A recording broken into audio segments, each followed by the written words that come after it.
William Gargan stars as Barrie Craig, confidential investigator.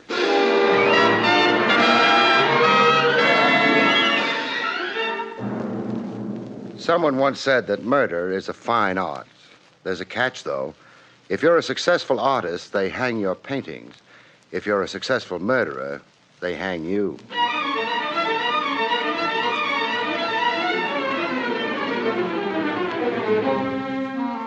The National Broadcasting Company presents William Gargan in another transcribed drama of mystery and adventure with America's #1 detective, Barrie Craig, confidential investigator.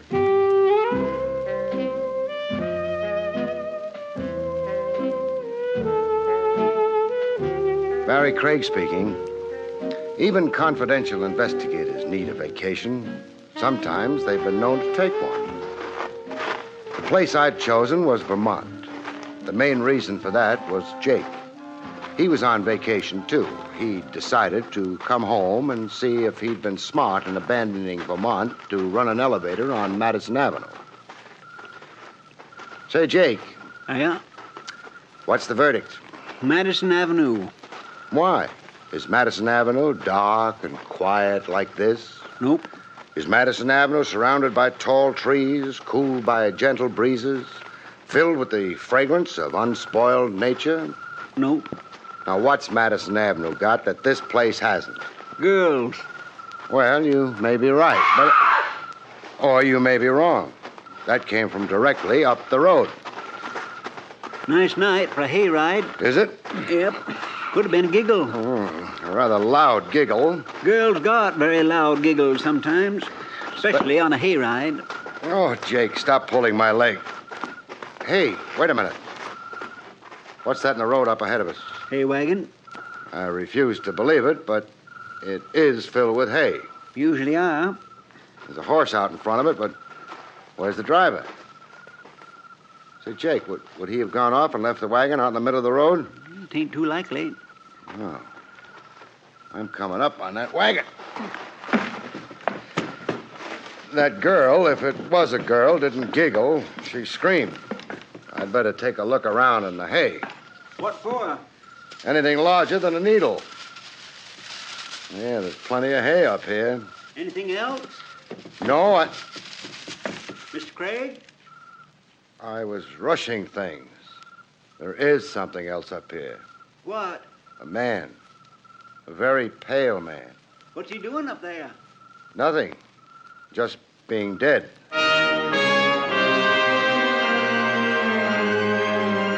He lay very still. His eyes stared up at the summer sky overhead, but saw neither the stars nor the moon. The moon that shone on him and on the metal handle of the knife that was buried in his heart.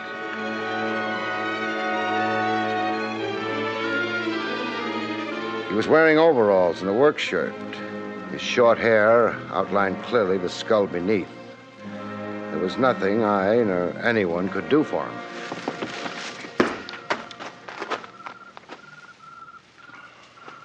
Murdered? Yes. Anything on him? No identification at all, Jake. We need a phone. Past farmhouse, half-mile back. Now, let's go. Think it's all right leaving him there? He won't mind.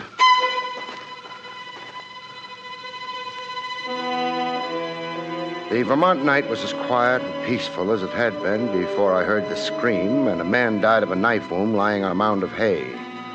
Nature doesn't concern herself too much about us and our doings, which is very bright of nature. Got to turn off the road to get to that farmhouse. Yeah. Well, somebody ought to oil that gate. Yeah. Whole house is pretty run down. Jake, get down. Ain't necessary. Those shots. Over our heads. Her aim might improve. Her aim? Well, you can see her, farmhouse window. This time it's not the farmer with the shotgun, it's the farmer's daughter. Spoil a lot of stories that way. She's left the window. Yeah. She knows she didn't hit either of us. Those shots were either a warning or possibly a yell for help. How are you going to decide? Well, if it was a warning, I don't think she'd have left the window. So it must be a call for help. Come on. That was real logical, Mr. Craig. Thanks. Let's hope it turns out to be true.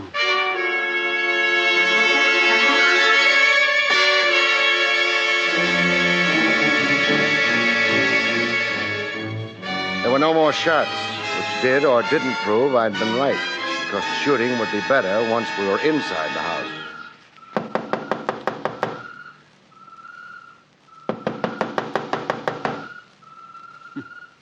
First time I ever heard of targets knocking on the door.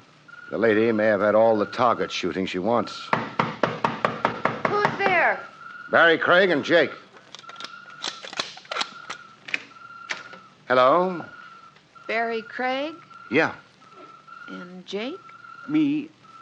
Neither of you look very terrifying. Is that bad? Oh, no, it's nice. Please come in. Thanks.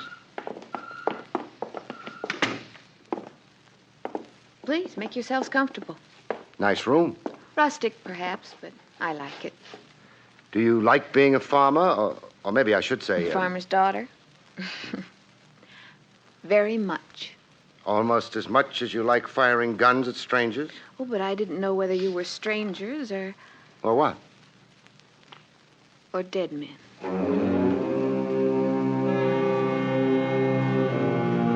Maybe she was what she claimed to be, a farmer's daughter, but if she was, somebody's been telling me lies about farms. Her hairdo was sleek, as though it had been just applied.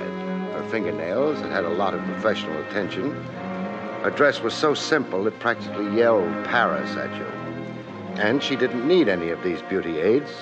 She would have been beautiful without them, but not nearly so expensive. You did say dead men. Yes. You often run across dead men walking around? Yes. Uh-huh. You think I'm crazy, don't you? I don't think you're crazy at all. You've just got a peculiar vision. I'm not sure I ought to be grateful for that. Oh, forget I said it. My name is Millie George. How do you do? This is, or was, my father's farm. He was very happy here until the dead men started walking. And then? He became one of them himself. Your father's dead? Over a year now. You live here alone? Oh, I don't really live here at all. I have an apartment and a job in town. But I come here often as I dare.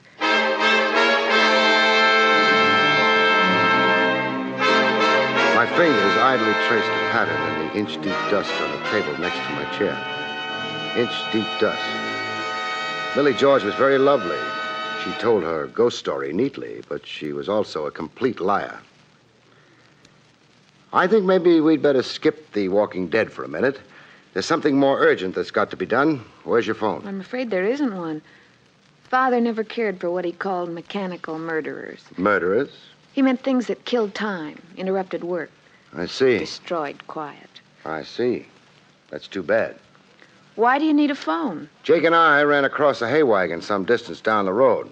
Oh? There was a man in it. He wasn't walking around like the people you've been telling us about. He was lying down, but he was dead anyway.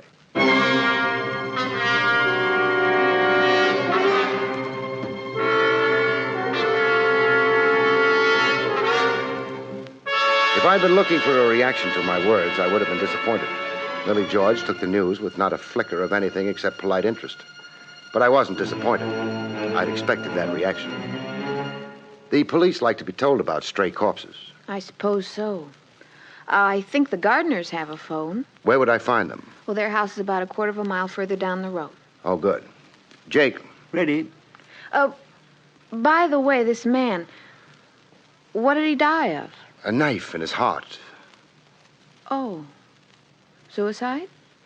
The angle of the knife's entrance wouldn't be right for suicide. Oh, then it was... Murder. How dreadful. Yes, terribly dreadful. So long.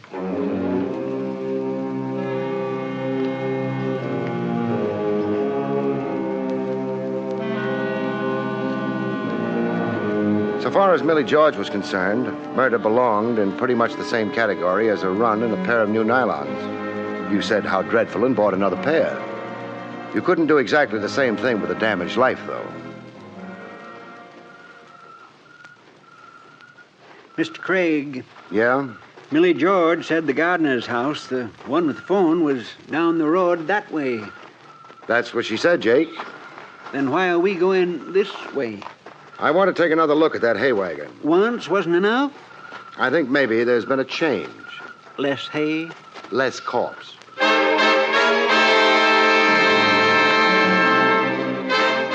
was a nice road to be taking a stroll on in the cool evening. It would have been an even nicer road if there hadn't been a hay wagon in the middle of it. Still there. Yeah. The horse must be getting lonely. Being a farmer, you get a wrong angle on a horse. You don't think being a horse's chum is romantic. I'll never say hello to a horse again. Excuse me. You're getting pretty spry at climbing hay wagons, Mr. Craig. Just practice, that's all. Mr. Craig, counting the hay up there? No, just confirming a guess. Less corpse? No corpse.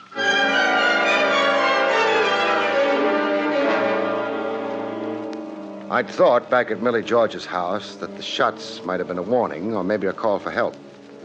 I knew now they'd been neither. What they actually had been were distractions.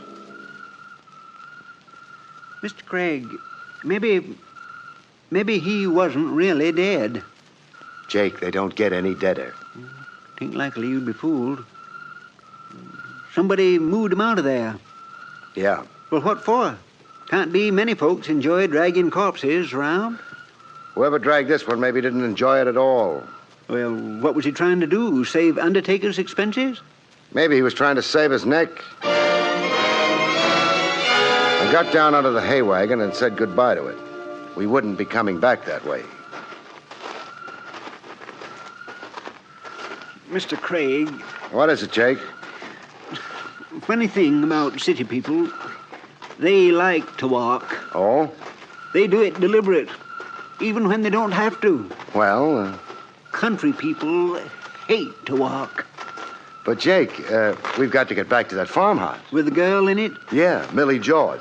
we're hoping that this time maybe she won't shoot over our heads. We're hoping that this time she won't shoot at us at all. And for this, we're wearing our feet down clear at the ankle. Oh, it's not as bad as that. It's worse. I got short ankles. Oh, Mr. Craig, I can tell you right now, she don't have a phone. I know, but by this time she may have something else. Do I want to know what it might be? Not in your condition, you don't. Thanks.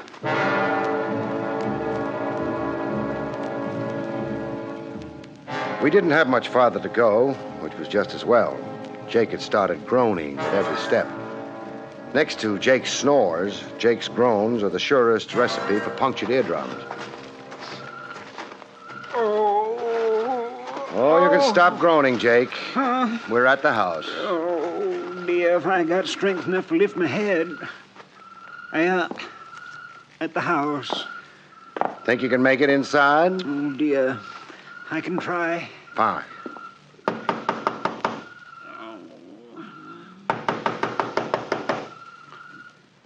Jake, it doesn't look as if anyone's going to invite us in. This don't make me feel bad. We'll go in without an invitation. Now I don't know how I feel. Find out later. Well, somebody left the lights on. Wasn't a Vermont man. Quiet.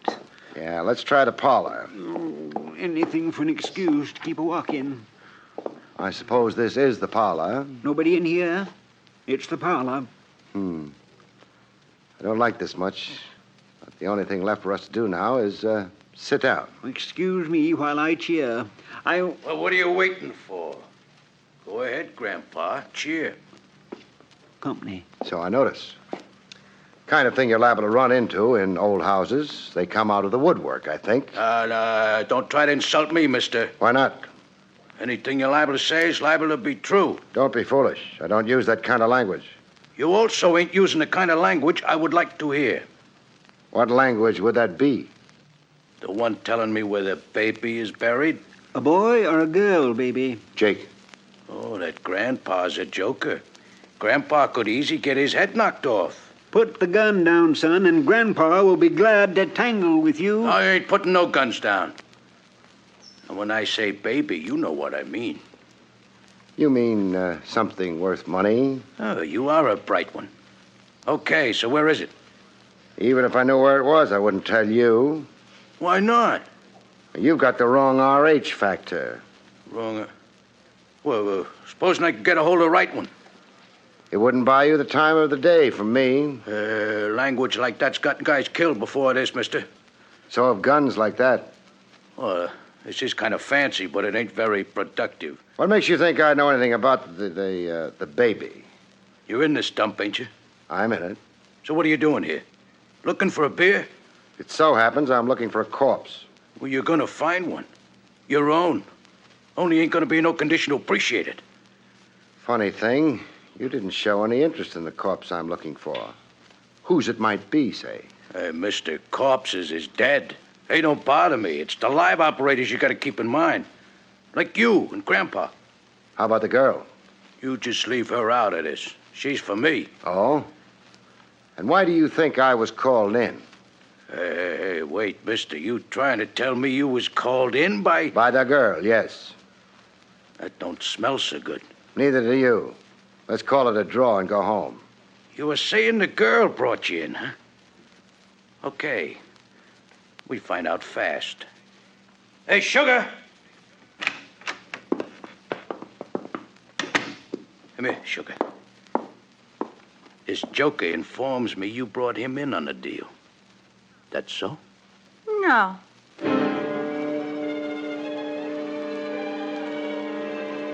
I had a long look at the girl who'd come into the room. It was fun while it lasted. She was worth looking at. She was beautiful, non-rural, undoubtedly expensive, and she was not Millie George. Well? Call it mistaken identity. Oh. Oh, cut it out, Dina. I don't know what you think he said, but it wasn't very funny. It wasn't? It wasn't. Oh. This girl probably is on your side. She's not the one I was talking about. You mean there's been another babe around? Oh, honey, he must mean Joey's wife. Why don't you forget you ever learned to talk, Dina? That ain't a friendly attitude. I ain't feeling friendly. Joey makes it out of the pen, ducks for cover here, and account of here is where he buried the baby. Banks wouldn't like you calling their money baby. Well, I don't like banks. So it was bank money. Thanks for telling me. Who told you? Never mind. To resume. Joey gets here, and the first thing anybody knows, he winds up with a knife and a ticker. This is bad. Tain't good. Shut up. You can't say that to a Vermont man. Why not? I don't rightly remember. Well, get in touch with me when you do. What cell? Now, will you lay off? You guys trying to confuse me or something? Joey winds up with a knife and a ticker and no dough. Look, ain't you forgetting Joey's wife? Hey, yeah. If she was around here, maybe she met him even before we got here, grabbed the dough off of him, and then handed him a knife, huh? Fine wife. Nah, she never liked him so much. After she found out he was a bank operator. She was prejudiced against banks? She was prejudiced in favor of banks. A narrow-minded woman. So, I'm thinking maybe she's the one we got to get our hands on. Now, when did you see her? A little while ago. Where? Here. Well, she ain't in the house. We went all through it. If she knifed Joey and scrambled the dough, we better get after her. Brady's a scream, ain't he? Don't disturb my mental processes, huh?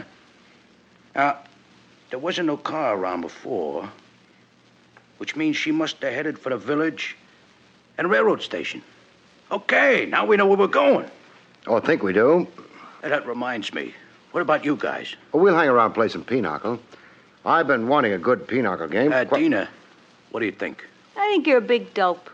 Oh, what kind of remark is that? Oh, you believe too easy. Joey's wife would maybe stick up Joey, but she wouldn't take the bank's money. Yeah, that could be right. Yeah, but maybe... These characters, you ought to... Don't pay any attention to her, Brady. She's a bitter woman. You shut up. You know what I say? I say get rid of them, and then we'll have lots of time to find the money. Hey, you could be right. She could also be wrong. All right, so she's wrong. What do I lose if she's wrong? Mr. Craig's life and mine? In my line of business, I can't afford to be sentimental. If you die for nothing, I shall be sorry. But not very sorry and not for very long. Okay, here. Please, Brady. Huh? Not while a lady's in the room. Oh, excuse me, Dina. Sometimes I think you ain't got no manners. I said excuse me. There's a nice, refined girl. You know, never even packs a rod. Well... Brady. Yeah? You're an idiot. Well, that could be. You think Dina's really going to wait for you? In that car outside? Well, sure. Me and her's personally very friendly. That was before the bank money came up. Why shouldn't she wait for me? And share your execution? Who's getting executed? I knock you guys off, we find a dough, we get out of here. Nobody knows who's even around. Dina gets out of here, you mean? You don't. The cops will pick you up in a few hours. Hey, you keep saying she won't wait for me. That's what I keep saying, because it's the truth. Would you like to test her before sticking your neck away out? What kind of test? Fire 2 shots into the floor. What for? I got nothing against the floor. Oh, forgive me. You haven't got brains enough to be an idiot. Fire these shots, and it'll sound to Dina as though you shot Jake and me. Then if she waits for you, fine. You can go ahead with your original plan. But if she doesn't wait, if she scrams as soon as she hears those shots... Hey, it's an idea. You know, it's even a good idea. Okay, boys, just don't get alarmed. Yeah, you shouldn't have insulted Dina. She's okay. So just for insulting her, I'll kill you anyway. Shut up. Listening, Brady? Hey, Dina! Hey, Dina! A man betrayed. Craig, you was right. I feel terrible. You should. But I don't understand Dina crossing me like that. What'd she get out of it? How much money was in the bank job? Here, around 30 grand. She gets 30 grand out of it. Huh? But she... Were you and she together all evening? Well, no, but... You came down to this house? Why? Well, we figure this is where Joey's gonna head, once we hear he's departed from the pen. But Joey don't show. Then you tell me Joey is now a corpse. Pretty plain what happened. One way or another, Joey latched onto a pair of overalls and a work shirt, plus 1 wagon filled with hay. He dug up the money from wherever he'd hidden it and headed for this house. But before he got here... He runs into trouble. He ran into Dina. Now it begins to clear up. And Dina takes him for the dough, huh? She takes him. I could have figured it out for myself. Yeah, all you needed was Mr. Craig's brains. Better he should have them. What would I do with them? You've got a point. And so's your head. Please, Grandpa. Dina does not wish to share this here dough with me, so she tries to get me to knock you guys off, then get picked up by the cops while she's traveling very fast in my car. Hey, this is revolting. It is. You know, you do very good guessing. No guessing. No? How'd you know Joey was an escaped con? I mentioned the fact that he was pale and that his hair had been cut short. That was enough. Farmers don't work indoors in the summer. They couldn't be pale. And why did Joey dress up like a farmer? Because he wasn't one. Escaped convicts are pale, have short hair, and seek a disguise. You know something, Craig? You're so smart, I'm beginning to worry. What about? What kind of securities us criminals gonna have if private eyes like you go around being smart all the time? The same kind of security you've always had. No security. Well, just don't dwell on that there. I got something else to worry about. I gotta figure out a way to get hold of Dina before she scrams out of the country with that dough. But Brady... Huh? Dina doesn't have the money.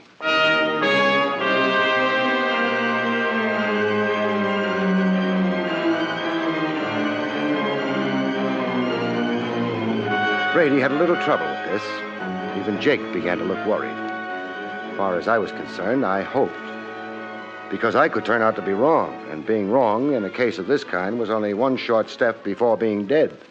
But you figured it all out yourself. Logically. That Dina was the one who knocked off Joey and took the dough. What you're forgetting, Brady, is that there can be more than one logical explanation for anything. Huh? He means just because something's logical don't prove it's true.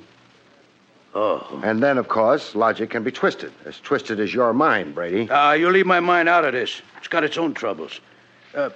Please explain. Well, Joey was a desperate man running from the police. He was also a man owning $30,000. He was finally a man in a hurry.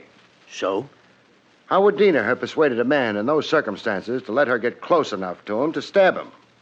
Well, maybe... There's no way. Well, somebody got close enough to him. Of course. Somebody who was armed with a weapon that was dangerous at a distance. A gun, say. Oh, so Dina... No. You yourself told us Dina never carried a gun. Joey's wife. Wouldn't have needed to take the chance of killing him on the road. She could have waited till she had him here. You know something? I said you were so bright I was beginning to get worried. I ain't beginning no more. I'm worried. So you admit you were the one who stabbed Joey and took the money? Yeah, sure. Dina scrammed just now because she was afraid you didn't intend to share the money with her, but instead would kill her the same way you'd killed Joey. Could be. She realized you'd hidden Joey's body to gain time for doing just that. Won't do her much good. I know where she goes when she's scared. But before that... You can't shoot us. Why? Well, I don't know, frankly, but give me a little time and I'll think of something. Too bad, Grandpa. I ain't giving you no time at all.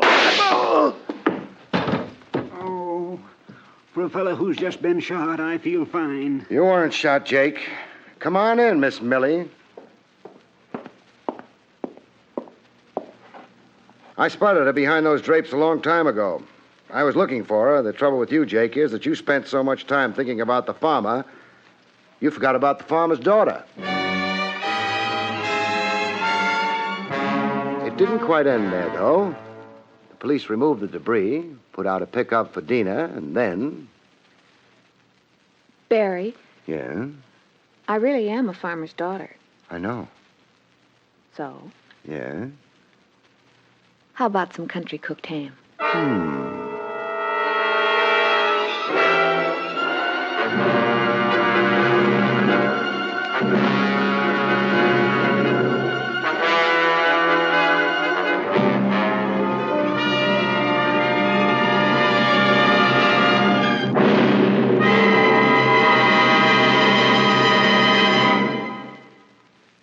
You have been listening to William Gargan in another exciting transcribed mystery drama from the adventures of Barrie Craig, confidential investigator.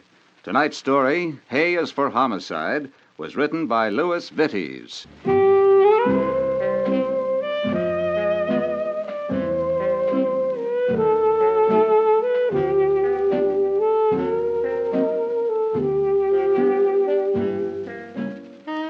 Next week, it's the strange story of Ghosts Don't Die in Bed, about which Barrie Craig has this to say. We call next week's story, Ghosts Don't Die in Bed, which is a true saying. It's also true, of course, that they don't die anywhere else, because they're already dead. All except for one I run into when? Good night, folks. See you next week. The National Broadcasting Company has just brought you transcribed an NBC Radio Network production with William Gargan starring as Barrie Craig, confidential investigator. Directed by Arthur Jacobson. Also heard Parley Bear, Joyce McCluskey, Jack Moyles, and Bibi Janis. John Lang speaking.